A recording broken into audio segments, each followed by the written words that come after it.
Here we going again. Well, I'm doing repairs on the doors at the moment because every last bloody door is rotten out the bottom like this. Well, like that. That's been welded up now. That's all good. But yeah, his board's there just to keep it straight while I'm doing it because or else you go wiggly wobbly, whatever that word is. So not much has really happened. As you can see, everything's out of it at the moment.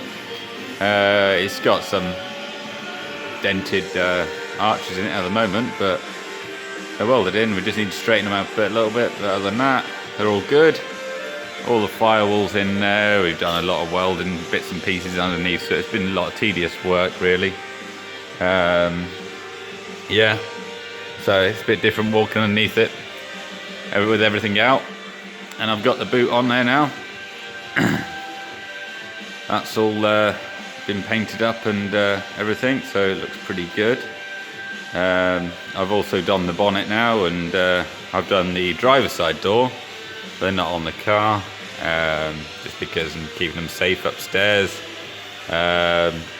This is just the passenger door. That's just a door I bought for the parts, well, boot I should say. Yeah, so it's a bit tedious work doing this crap, but yeah, we love it in the end. Yeah, there's the old motor sat over there, the back axle and front axle.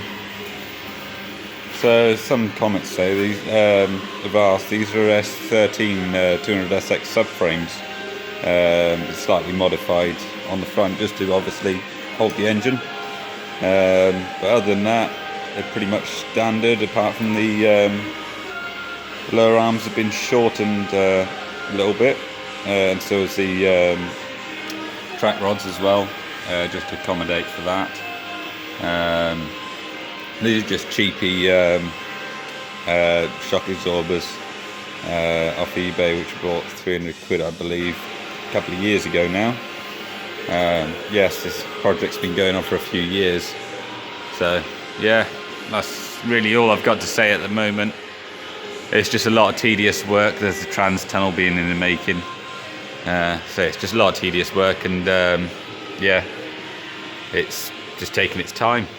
But thanks for watching, hope you enjoy, and please comment, rate and subscribe.